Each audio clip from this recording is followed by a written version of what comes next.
Live आ चुके हैं हम लोग। सभी को गुड मॉर्निंग। आप लोग जल्दी से जल्दी ऐड हो जाइए सब कोई, और ग्रुप में एक मैसेज डाल दीजिए, वी आर लाइव नाउ।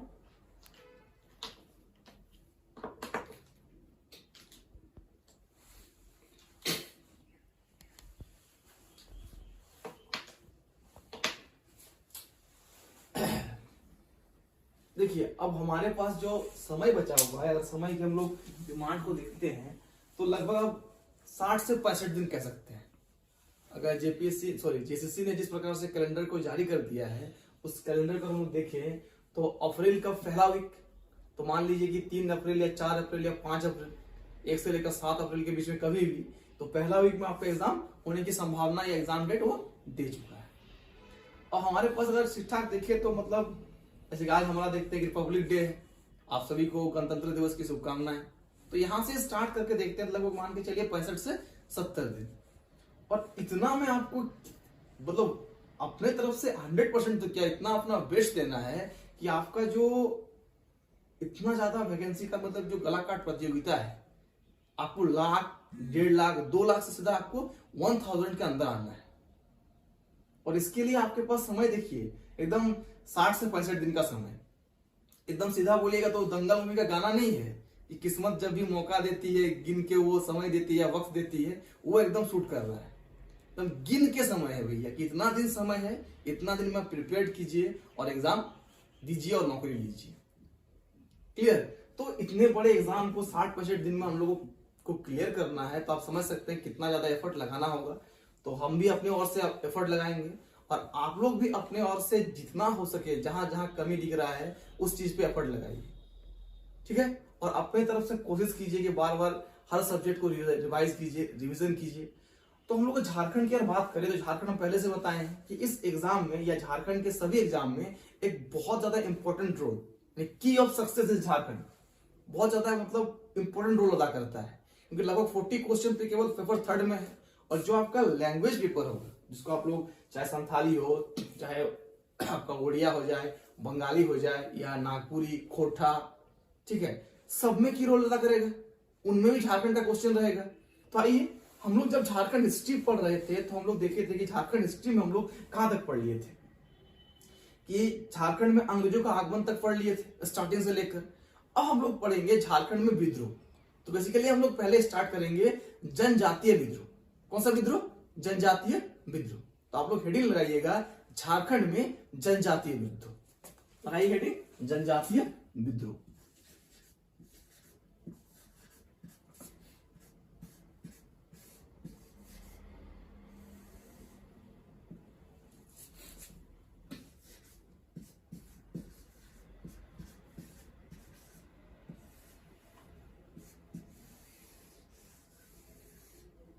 आज हम लोग को यही जानना है कि झारखंड में किस प्रकार से जनजातीय विद्रोह हुआ या क्यों हुआ। तो हम लोग जनजातीय जितने सारे झारखंड में विद्रोह हुए थे, बेसिकली हुए किस लिए थे? किस लिए हुए थे? अंग्रेजों के खिलाफ हुए थे, दीकुओं के खिलाफ हुए थे। ऐसा नहीं कि सिंपली विद्रोह हो चुका था, कुछ तो रीजन रहा होगा इसके पीछे, कुछ तो ताल मटोल रहा होगा, क्यों हुआ विद्रोह, बेसिकली इसका मोटो क्या था या रीजन क्या था।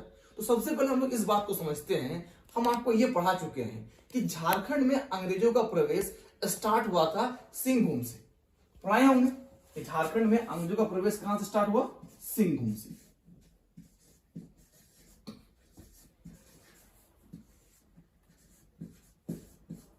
प्रवेश क्यों स्टार्ट हुआ ये भी बताए थे कि अंग्रेजों का प्रवेश होने का जो मूल रीजन था वो हमारा क्या था? इलाहाबाद की संधि। कि जब इलाहाबाद की संधि में मुगल बादशाह शाह आलम ने केवल 26 लाख के सालाना पर, 26 लाख रुपए सालाना पर अंग्रेजों को बिहार, बंगाल और उड़ीसा का दीवानी अधिकार दे दिया था। जब 26 लाख सालाना पर दीवानी अधिकार दे दिया गया तो धीरे धीरे अंग्रेजों ने इस क्षेत्र को, यानी पूरा बंगाल, बिहार और उड़ीसा वाला क्षेत्र को अपने अधीनस्थ करना प्रारंभ कर दिया। इसी क्रम में वो झारखंड को भी अपने अधीनस्थ करना चाहता था। तो झारखंड में एक परंपरा था कि हम लोग कभी भी एक रेगुलर या फिर एक टाइम इंटरवल में कंटिन्यूअस टैक्स पे नहीं करते थे। हमारा हमेशा टैक्स पे करने का सिचुएशन क्या था कि जब हम लोग को डिमांड किया जाए तब टैक्स दे दो, बाद बाकी समय चुपचाप रहो। ये कंडीशन हमेशा झारखंड वासी के साथ बना हुआ था, ये बताया था आप लोग। तो देखिए जब सिंहभूम से प्रवेश चालू किया, हम लोग देखे थे कि सिंहभूम तक 1767 में सिंहभूम पर इन्होंने कब्जा कर लिया था, 1767 पर। और ये जो परंपरा स्टार्ट हुआ, ये जो सिलसिला स्टार्ट हुआ कि झारखंड में अंग्रेज एक एक करके क्षेत्र को अपने अधिकार में कर लिया, ये लंबे समय तक चला, लगभग 7 दशक तक चला। और हम लोग कह सकते हैं ये एंड कब हुआ कि फाइनली जब कोल्हान क्षेत्र पर अंग्रेजों का अधिकार हुआ। कब? 1837 में, 1837। मतलब पूरे केवल झारखंड को अधिनस्थ करने में या झारखंड में अधिकार करने में अंग्रेजों को 7 दशक का समय लगा। मतलब 70 साल समय तो केवल इनको झारखंड को अधिकार करने में लग गया था। जो सिलसिला स्टार्ट हुआ सिंहभूम से 1767 से, वो एंड कहां हुआ? कोल्हान में, 1837 में। लगभग कितने दिन का समय? 7 दशक का समय लेते हैं। अब आगे हम लोग चर्चा करेंगे कि जब ये सारे घटनाएं हुई और झारखंड में विद्रोह होना प्रारंभ हो गया, पीछे का रीजन क्या था कि विद्रोह क्यों हो रहा था? कुछ तो कारण होगा, इस पूरे क्षेत्र में विद्रोह हो रहा था। तो विद्रोह होने के बहुत सारे कारण थे और सवाल यहां से बनता है, आपको सिंपली पूछेगा कि झारखंड में जो जनजातीय विद्रोह हुए थे उसके आर्थिक कारण क्या थे, उसके राजनीतिक कारण क्या थे, पॉलिटिकल रीजन क्या थे, या उसके जो कल्चरल कारण थे, यहाँ के धर्म संस्कृति, उसको जो अंग्रेज लोग हस्तक्षेप कर रहे थे, उस पर जो भेदभाव कर रहे थे, उसका क्या कारण थे। तो ये तीनों पॉइंट को हम लोग को नोट डाउन करके रखना है कि झारखंड में जो जनजातीय विद्रोह हुए उसके आर्थिक कारण क्या रह चुके हैं, उसके सामाजिक कारण क्या रह चुके हैं और उसके राजनीतिक कारण क्या रह चुके हैं। तो एक एक करके हम लोग तीनों पॉइंट पे बात करेंगे। सबसे पहले बात करते हैं राजनीतिक कारण। तो आप लोग लिखिएगा क्या कि झारखंड में जो जनजातीय विद्रोह हुई, उस जनजातीय विद्रोह का राजनीतिक कारण क्या है। चलिए लिखिए आप लोग, राजनीतिक कारण।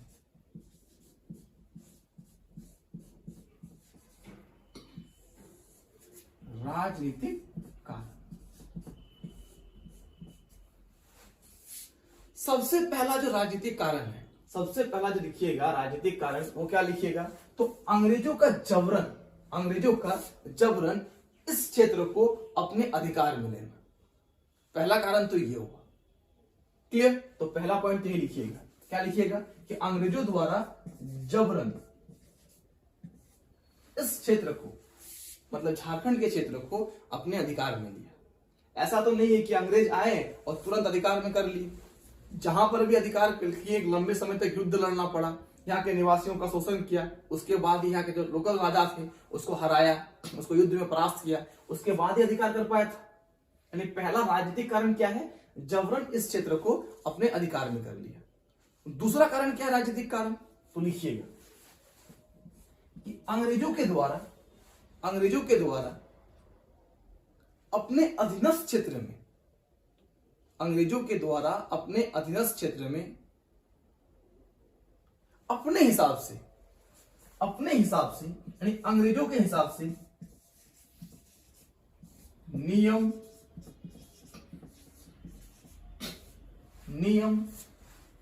कानून लगाना, क्योंकि अंग्रेज अपने हिसाब से नियम कानून लगाए। साथ ही साथ लिखिएगा एवं किसी भी नियम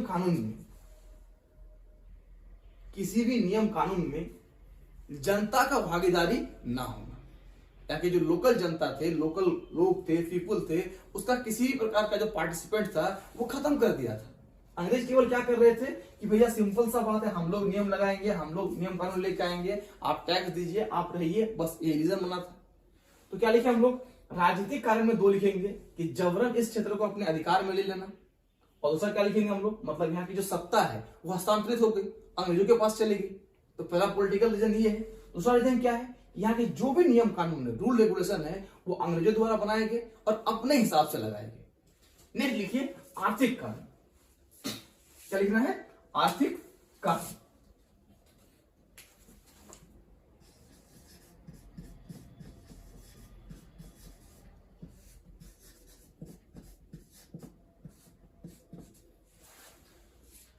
चुका एग्जाम में, ऐसा नहीं कि नया क्वेश्चन है। पूछता है कि झारखंड में जो ईस्ट इंडिया कंपनी का या फिर अंग्रेजों का आगमन हुआ और उसके खिलाफ हमारा विद्रोह हुआ, इसके पीछे कौन कौन सा रीजन थे, कौन कौन सा कारण थे। तो क्या लिखिएगा, सबसे पहला राजनीतिक कारण, दूसरा क्या लिखिएगा, आर्थिक कारण।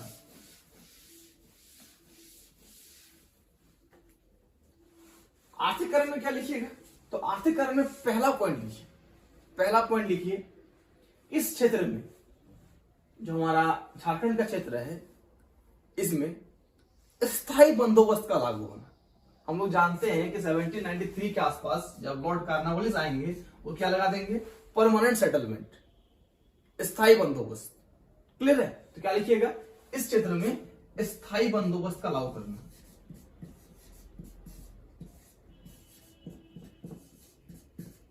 Permanent settlement. दूसरा आर्थिक कारण लिखिए, नियमित करों का निर्धारण।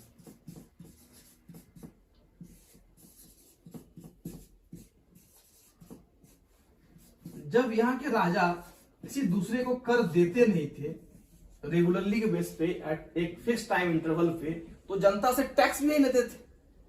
जनता से भी टैक्स भी क्या है, बहुत कम लेते थे, सिंपल सा लेते थे, बहुत कम मात्रा में लेते थे। लेकिन जब अंग्रेज आ गए तो स्थायी बंदोबस्त लागू कर दी, और टैक्स का रेट क्या हो गया कि फिक्स हो गया कि भैया आपको इतना दिन में टैक्स देना है। तो जो भी राजा होंगे या जो भी यहाँ के प्रशासक बने होंगे उस समय, क्या अपना जेब से देंगे, वो टैक्स तो देंगे जनता से ही, जनता से ही लेना पड़ेगा टैक्स। यानी जनताओं पर क्या प्रभाव पड़ने लगा कि वहां के जो शासक हुए, जमींदार वर्ग हुए या राजा वर्ग हुए, वो जनताओं से लगातार टैक्स लेने लगे। यानी जो परंपरा पहले नहीं था झारखंड में, रेगुलर इंटरवल में टैक्स देना है, परंपरा क्या था कि जब कोई आक्रमण करे तब राजा टैक्स देता था, और राजा को हम लोग का जो जनता है वो नजराना के रूप में या पेशकश के रूप में, कि कभी गए मिलने गए, कोई तोहफा पहुंचा दिए, कभी राजा महाराज डिमांड किए कि अभी राज्य में सैनिक ज्यादा है, खर्च ज्यादा पड़ रही है, तो हम लोग पहुंचा दिए तोहफा के रूप में। रेगुलर टैक्स तो नहीं था। क्लियर है, तो हम लोग क्या देख रहे हैं, इसीलिए नियमित करों का निर्धारण। तो ये दोनों क्या हुआ, आर्थिक कारण हुआ। तीसरा आप लोग लिखिए कल्चरल कारण, मतलब धार्मिक व सांस्कृतिक कारण। यहाँ के जो विद्रोह हुए, तीसरा क्या लिखेंगे हम लोग, धार्मिक व सांस्कृतिक कारण।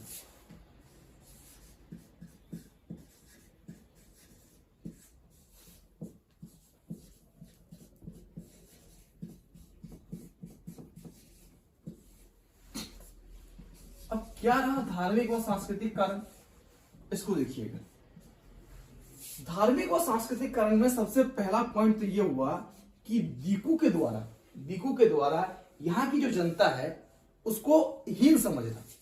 दीकू वर्ड कहने का मतलब अंग्रेजों के द्वारा, जो भी गोरे गोरे लोग आए थे, अंग्रेज लोग यहाँ पर राजा बन गए, शासन करने लगे, उन लोगों का क्या करना, यहाँ की जो लोकल जनता है, यहाँ के जो लोग हैं, इसको हीन समझना।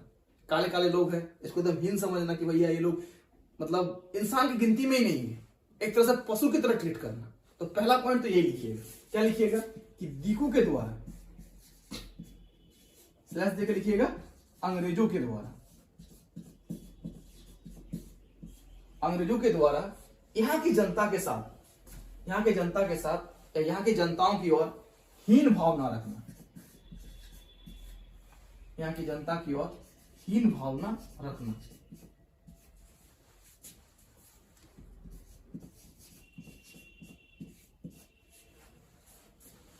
दीकू के द्वारा या अंग्रेजों के द्वारा यहाँ की जनता के साथ या जनता के समकक्ष में हीन भावना रखना। क्लियर है, हीन भावना रखना। दूसरा पॉइंट पे क्या लिखिएगा, और क्या हुआ, अंग्रेजों के द्वारा शोषण इतना बढ़ गया था कि यहाँ की जो लोकल परंपराएं थी उसको लेकर भी अंग्रेज रूल बनाने लगे कि भैया अंग्रेज के रूल के हिसाब से आपको अपना परंपरा मनाना होगा। आप चाहते हैं रूल बनाना, आप चाहते हैं रोड में जुलूस निकालना, तो अंग्रेज से परमिशन लेना पड़ेगा।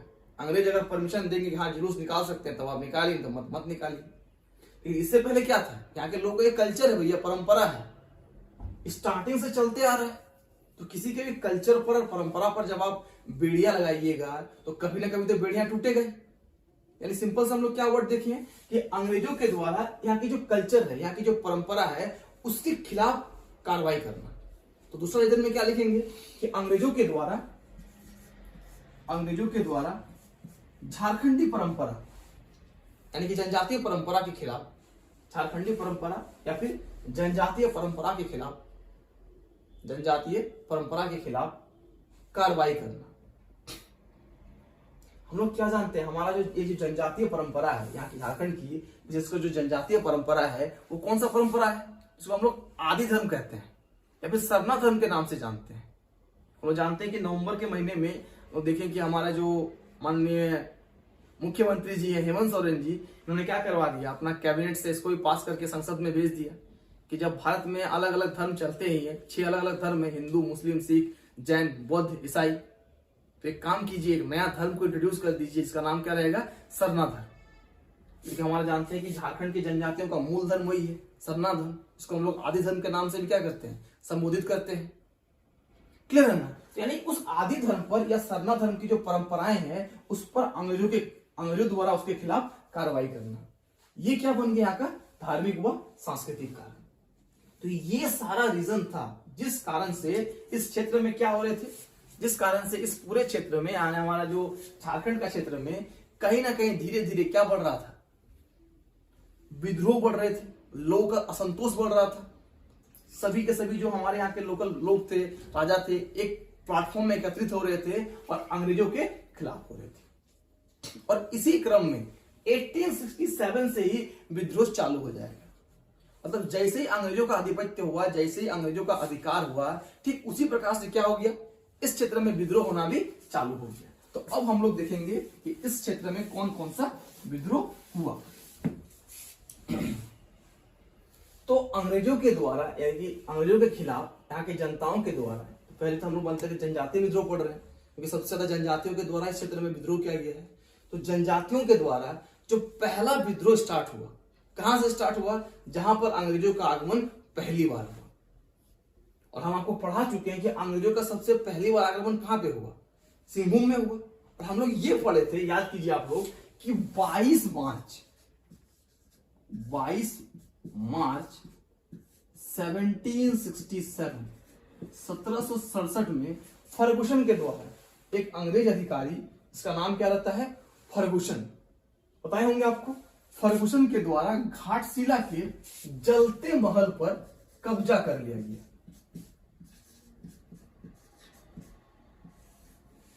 घाटशिला के जलते महल पर क्या कर लिया गया, कब्जा कर लिया गया। और बताए होंगे कि घाटशिला के जलते महल पर कब्जा कर लेने के बाद यहाँ के जो भी राजा थे उनको बंदी बना लिया गया। और इस पूरे क्षेत्र का यानी सिंह वंश के जो क्षेत्र थे, जो पुरहाट का क्षेत्र था, उसका नरेश किसको बना दिया गया था, वो जो ढालभूम बना दिया है उसका पूरे क्षेत्र का राजा कौन बन गया था, जगन्नाथ ढाल। वही जगन्नाथ ढाल जिसको अंग्रेज बाड़ाभूम से लेके आए थे।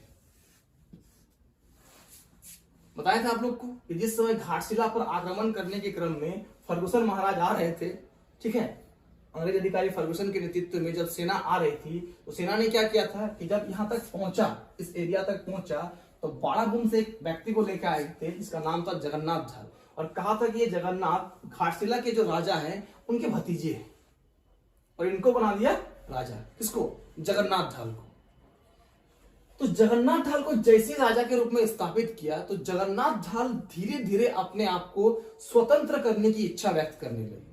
मतलब ये अंग्रेजों का तरफ से राजा तो बने, लेकिन कहीं पर भी ये नहीं हम लोग बोल सकते हैं कि ये अंग्रेजों का प्रतिनिधि बनकर रह गया। राजा बनने के बाद ये अपने आप को स्वतंत्र यानी अंग्रेजों के अधिकार क्षेत्र से बाहर रखने का जिम्मेवारी या बाहर रखने का मनसा व्यक्त कर दिया। जैसे ही ये मनसा व्यक्त किया तो उसी को हम लोग कहते हैं ढाल विद्रोह।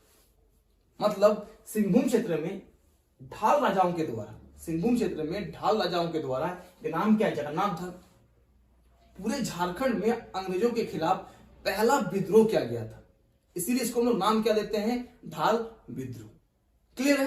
यानी झारखंड में विद्रोह का प्रारंभ क्या हुआ, तो 1767 को ही प्रारंभ हो गया, 1767 के अंतिम समय में। जो मार्च में था हम लोग यहाँ पर क्या कहते, कब्जा ही किया था अंग्रेजों ने, उसके बाद ना विद्रोह स्टार्ट होगा, ऐसा नहीं कि उस समय स्टार्ट हो जाएगा। और राजा कौन बन गया, जगन्नाथ ढाल। तो क्या लिखेंगे कि झारखंड में पहला विद्रोह, जनजातीय विद्रोह किसके द्वारा हुआ, जगन्नाथ ढाल के नेतृत्व में। कब हुआ, 1767, 1767 में। किस क्षेत्र में? तो वर्तमान की बात करें तो पूर्वी सिंहभूम, या ऐसा लिख लीजिए सिंहभूम। क्या लिख लेंगे? सिंहभूम वाले क्षेत्र में।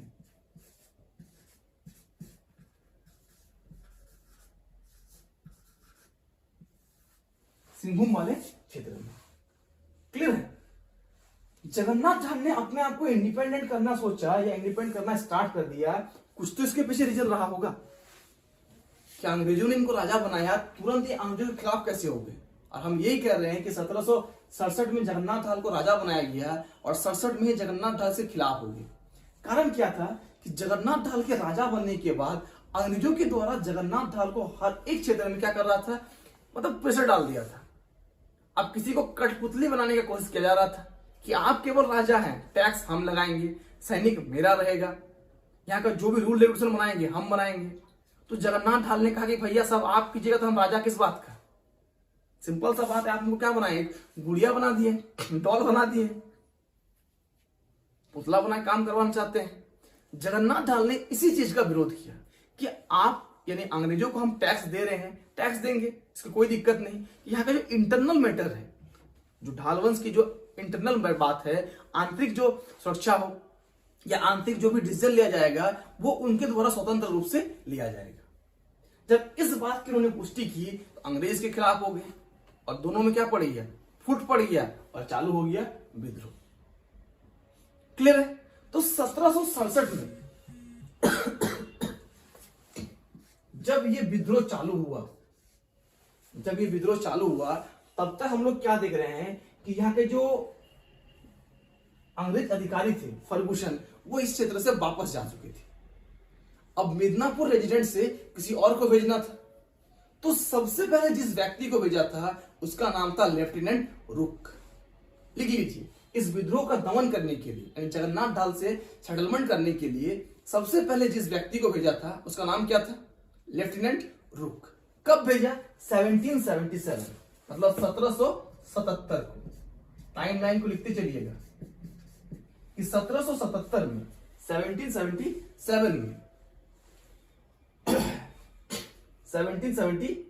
में अंग्रेजों ने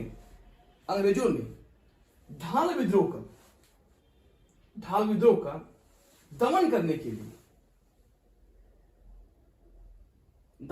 के लिए सबसे पहले मिदनापुर रेजिडेंट से एक सैन्य टुकड़ी भेजी। और ये सैन्य टुकड़ी क्या किया? ये सैन्य टुकड़ी जगन्नाथ ढाल को कब्जा करना चाहता था, जगन्नाथ ढाल को बंदी बनाना चाहता था। लेकिन हुआ क्या, जगन्नाथ ढाल भाग गया और पकड़ा कौन गया? इसी का भाई नीमू ढाल। जगन्नाथ ढाल का भाई नाम क्या है? नीमू ढाल। नींबू मत लिख लीजिएगा, नीमू ढाल। ठीक है, जगन्नाथ ढाल का भाई नीमू ढाल, इसको अंग्रेजों ने बंदी बना लिया। जगन्नाथ ढाल तो भाग निकला। जब जगन्नाथ ढाल यहां से भाग निकला तो यहाँ के जो लोकल लोग थे वो जगन्नाथ ढाल के पक्ष में हो गए। किसके पक्ष में हो गए? जगन्नाथ ढाल के पक्ष में हो गए। और इतिहास के कुछ इस प्रकार से घटनाक्रम हुई कि जो भी घटवार लोग थे, घटवार बोलिए, भूमिज बोलिए,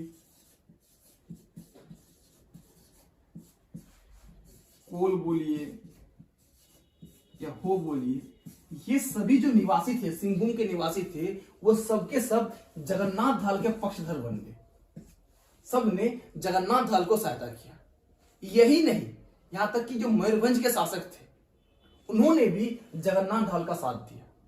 इस पॉइंट को भी आप याद रखिएगा कि उड़ीसा के जो मयूरभंज वर्तमान समय में उड़ीसा में स्थित है, तो मयूरभंज के शासक ने भी किसका साथ दिया था? जगन्नाथ ढाल का साथ दिया था। जब सभी जगन्नाथ ढाल के साथ दिए तो जगन्नाथ ढाल का पावर बढ़ा, जगन्नाथ ढाल के पास सेना मिलने लगा। और एक समय ऐसा आया कि अंग्रेजों के द्वारा यहाँ के लोकल जनता को शांत करने के लिए नीमू ढाल को राजा बना दिया गया। तो देखते हैं कि 1778 1779 तक क्या कर दिया, 68 ना होगा जी, एक साल ना बोले थे, तो 1767 से 1768 यहाँ थोड़े एक जुड़ जाएगा, तो 10 साल हो जाएगा। क्लियर है? ठीक कर लीजिएगा। क्या बताएं हम कि 1767 में जगन्नाथ ढाल ने विद्रोह किया और इसको दमन करने के लिए पहली बार जो अंग्रेजों ने सैन्य टुकड़ी भेजा था वो जस्ट एक साल बाद भेजा था 1768 को। 1777 में तो विद्रोह का ही दमन हो चुका था ना। चलिए यहाँ देखिए, 1768 में विद्रोह का दमन हो चुका और 1770 तक 1770 का समय आते आते हम लोग ये देखते हैं कि यहाँ का शासक किसको बना दिया गया? नीमू ढाल। यानी अब पूरे ढाल वंश का राजा कौन बन गया था? नीमू ढाल शासक बना दिया गया। कि अंग्रेजों को लगा कि भैया चलो भाई भाई में फूट डाल देंगे, यहाँ के लोग भी सोच लेंगे कि राजा तो हमारा उसी वंश का लोग है, पहले जगन्नाथ ढाल था, इसका भाई है नीमू ढाल। एक घटना यहाँ पर उल्टा हो गया। जगन्नाथ ढाल का जितना फैन फॉलोइंग था उतना इसका विरोधी था। रीजन भी था कि जिस समय जगन्नाथ ढाल राजा थे उस समय ये सैन्य अधिकारी थे, और सैन्य अधिकारी का लोगों के साथ बहुत अच्छा संबंध रहता नहीं है। देखिए होगा कि हमारा जो लोकल गवर्नमेंट रहता है, पुलिस रहता है, थोड़ा उससे जो लोकल जनताएं रहती है हमेशा थोड़ा सा मतलब देखिएगा टकराव रहता है। लेकिन पुलिस के जो अधिकारी हैं उससे उतना टकराव नहीं रहता है। मैटर ऊपर जाता है, वही शासक जो पहले आदेश देता है वो वहां पर सांत्वना दे देता है। अच्छा पुलिस अटैक किया था, पुलिस का हाथापाई हुआ, कोई बात नहीं, हम पुलिस को सस्पेंड कर देते हैं। आदेश देने वाला तो ही रहता है। तो कंडीशन भी कुछ ऐसा ही था कि जगन्नाथ ढाल ही आदेश देता था, लेकिन लोगों का नीमू ढाल के प्रति जो नजरिया था वो बहुत ज्यादा मतलब सहानुभूति वाला नहीं था। तो लोग इसके और खिलाफ हो गए। और कहा जाता है कि 1770 से 74 के दौरान 1770 से 1774 का जो टाइम पीरियड आता है, इस टाइम पीरियड के दौरान पूरे जो ढाल वंश का एरिया का है उसके केवल 1/4 भाग, केवल 1/4 भाग पर ही नीमू ढाल का क्षेत्राधिकार रह गया था, जो कि अंग्रेजों के द्वारा क्या किया था? रक्षण दिया गया था। तो इस पॉइंट को जरूर लिखेंगे कि 1774 तक आते आते 1774 तक आते आते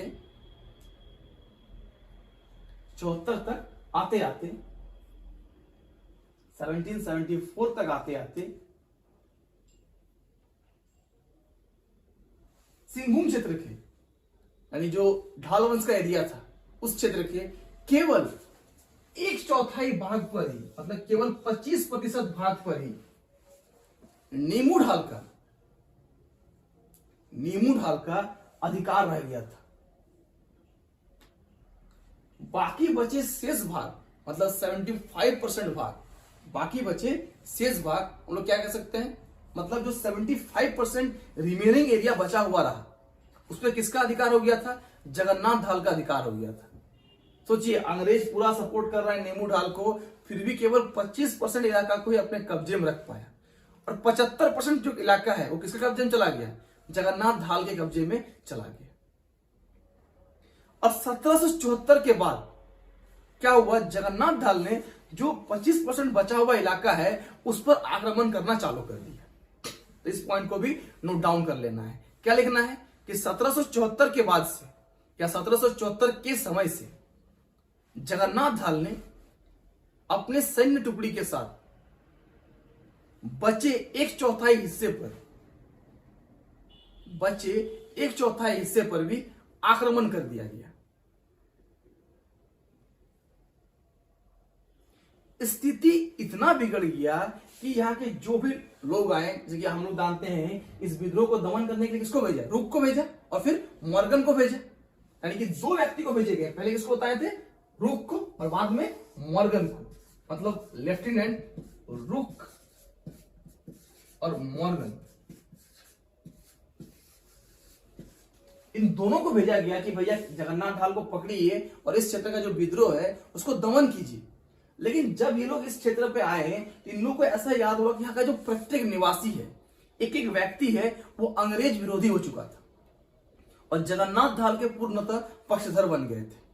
इन्होंने पटना काउंसिल को या पश्चिम बंगाल के जो हमारे उसमें गवर्नर थे और क्लाइव द्वारा के पास लगातार लेटर भेजा गया कि भैया आप क्या कीजिए, इस क्षेत्र में आप विद्रोह को शांत करना लगभग असंभव है, क्योंकि अगर केवल राजा विद्रोह कर रहा है और जनता सपोर्ट नहीं कर रहा है तो नीमू ढाल राजा बनाए थे, जनता पक्षधर होना चाहिए था। लेकिन यहाँ के प्रत्येक निवासी क्या हो गए हैं? अंग्रेज विरोधी हो गए हैं। यहां तक कि उन्होंने लिखा था कि जितने सारे मराठा लोग हैं, जितने सारे अंग्रेज विरोधी लोग हैं, उनका एक जमघट बन गया है हमारा जो ये सिंहभूम वाला इलाका है, और हर कोई अंग्रेजों का खिलाफ जाना चाहता है। जब स्थिति इतनी बिगड़ गई तो फाइनली इनको ना चाहते हुए भी, कहीं से भी ना चाहते हुए भी, जगन्नाथ लाल को पुनः राजा बना दिया गया। मतलब ये एक ऐसा विद्रोह था जिसमें यहाँ के झारखंडियों की जीत हुई थी, और 10 साल के अथक प्रयास के बाद जो 1767 में जब इनको राजा के पद से यानी उस पर आक्रमण किया गया, 10 साल के अथक प्रयास के बाद हम लोग देखते हैं 1777 में जगन्नाथ ढाल को फाइनली क्या बना दिया गया, पुनः राजा के रूप में घोषित कर दिया गया। लिख लीजिएगा, पुनः क्या कर दिया गया, राजा के रूप में घोषित कर दिया गया। यानी अब इस क्षेत्र का राजा फिर से कौन बन गया, जगन्नाथ ढाल बन गया। क्लियर है? एग्जाम बहुत जल्दी है, तो हम लोग केवल क्रिस्प जो पॉइंट है जहां से एकदम एग्जाम ओरिएंटेड क्वेश्चन बनेगा, उन्हीं सही पॉइंट को डिस्कस करते हुए आगे बढ़ेंगे। ये बहुत ज्यादा समय हमारे पास है नहीं कि हम इसके अंदर की सारी कहानी को आपको बताएं कि किस प्रकार से जगन्नाथ ढाल ने अपना सहबंदी जो बनाया, उड़ीसा से किस प्रकार संबंध साधा था। जो मोस्ट इंपॉर्टेंट है हम लोग उसको देखते हुए आगे बढ़ जाएंगे। अब 1777 में यानी 1777 में इसको जब पुनः राजा बना दिया गया, तो यहां से जो टैक्स बढ़ने का सिलसिला चालू हुआ, फिर स्टार्ट हो गया। मतलब सोच लीजिए 3 साल में जब ये राजा बना फिर पुनः, तो इन्होंने कहा कि 2000 रुपया सालाना टैक्स देंगे। 2000 से एक साल बाद अंग्रेज कर दिए 3000 रुपये, और एक साल बाद 4000 रुपये। टैक्स लगातार बढ़ाते जा रहा था, 2000 से 3000, 3000 से 4000 रुपये। लेकिन इसका भी धीरे धीरे विरोध होना स्टार्ट हो गया। जगन्नाथ ढाल ने कहा कि भैया ठीक है, हमको राजा बना दिया गया, अंग्रेज हमारे पक्षधर बन गए, अंग्रेज हमारे सेना के साथ मिले हुए हैं, लेकिन टैक्स कितना बढ़ाइएगा, 2000, 3000, 4000। तो यहां से क्वेश्चन आएगा कि राजा बनने के बाद लगातार टैक्स किस प्रकार से बढ़ा, तो प्रत्येक साल में 1-1000 टैक्स बढ़ रहा था, 2000, 3000, 4000। लेकिन 1780 में, डेट आप लोग डालिएगा, 1780 ईस्वी में, 1780 ईस्वी में यहाँ के टैक्स को स्थिर कर दिया गया या स्थिर कर दिया गया। और 1780 में बोला कि भाई स्थायी जो आपको टैक्स देना पड़ेगा वो कितना देना पड़ेगा, 4267 रुपया। इस पॉइंट को तो जरूर नोट डाउन करना है कि जब 1777 में राजा बना तो टैक्स कितना देना पड़ा, 2000, और प्रत्येक वर्ष सालाना टैक्स कितना बढ़ रहा था, 1-1000 रुपया बढ़ जा रही थी, 2000, 3000, फिर 4000। लेकिन अंततः 1780 में स्थायी टैक्स कितना कर दिया गया, 4267 रुपये।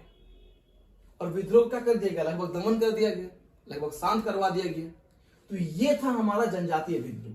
हाँ, यहां हम क्या बताए थे कि जगन्नाथ ढाल का सहायता कौन कौन किया था, तो जरूर याद रखिएगा, घटवाल लोग हो जाए, भूमिज लोग हो जाए, हो या कोल लोग हो जाए, मयूरभंज का शासक हो जाए। पर मयूरभंज के शासक के एक दीवान थे, उनका नाम भी याद रखिएगा, बमन घाटी। उनका नाम नहीं, उस क्षेत्र का नाम है। मयूरभंज के शासक खुद तो आ जाएंगे नहीं कि चलिए हम अपना सेना लेके आ रहे हैं, अपने किसी अधिकारी को भेजेंगे, अपने किसी सूबेदार या उनके अंदर में जो दीवान रहेंगे उसको भेजेंगे।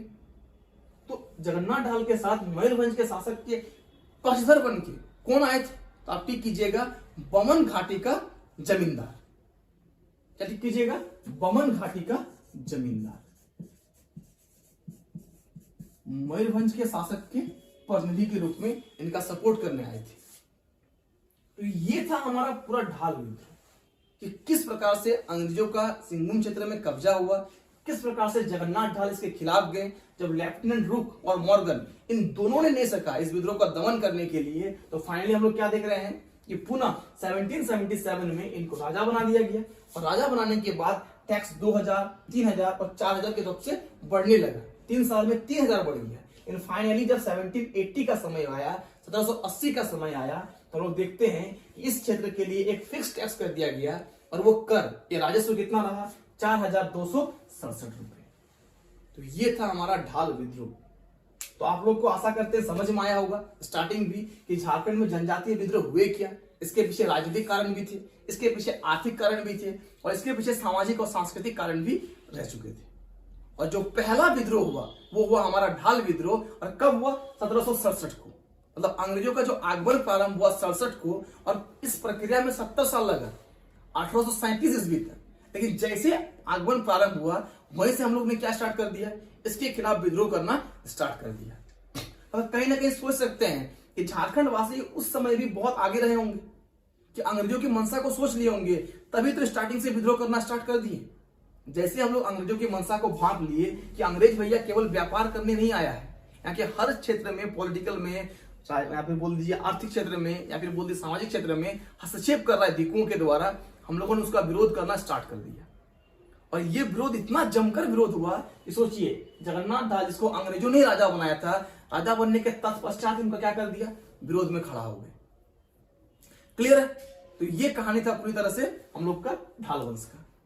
अब कल के क्लास में हम लोग पढ़ेंगे इसके आगे जो जनजातीय विद्रोह हुए, और डिटेल्स में पढ़ेंगे हम लोग, चाहे वो चुआड़ विद्रोह, चाहे वो चेरो विद्रोह हो, और कोशिश करेंगे 1 से 2 क्लास में हम लोग जनजातीय विद्रोह को देख लें। उसके बाद जो बड़े बड़े विद्रोह हुए, जैसे कि संथाल विद्रोह हो गया, मुंडा उल्लान हो गया, जहां से क्वेश्चन ज्यादा आते हैं, उस पर हम लोग मूव कर जाए। 1857 की क्रांति हो गई, तो उन सबको हम लोग एक नए वे में, इनोवेटिव वे में, कि आपको शॉर्ट टाइम में एक फ्लोचार्ट मिल जाएगा, उस फ्लोचार्ट के माध्यम से आप कैसे याद रख सकते हैं, इस तरह से हम लोग पढ़ेंगे। कि उतना ज्यादा समय रहा नहीं कि पूरा डिटेल्स में हम लोग एक लिख के किताब जैसा पढ़े, तो आप लोग के लिए एक फ्लोचार्ट बना देंगे, और उस फ्लोचार्ट के माध्यम से 1857 का जो रिवॉल्ट हुआ है, सेंट्रल में भी हुआ था, झारखंड में भी इसका क्या प्रभाव पड़ा, उसको हम लोग देखेंगे। तो चलिए मिलते हैं अगले क्लास में, तब तक के लिए थैंक यू।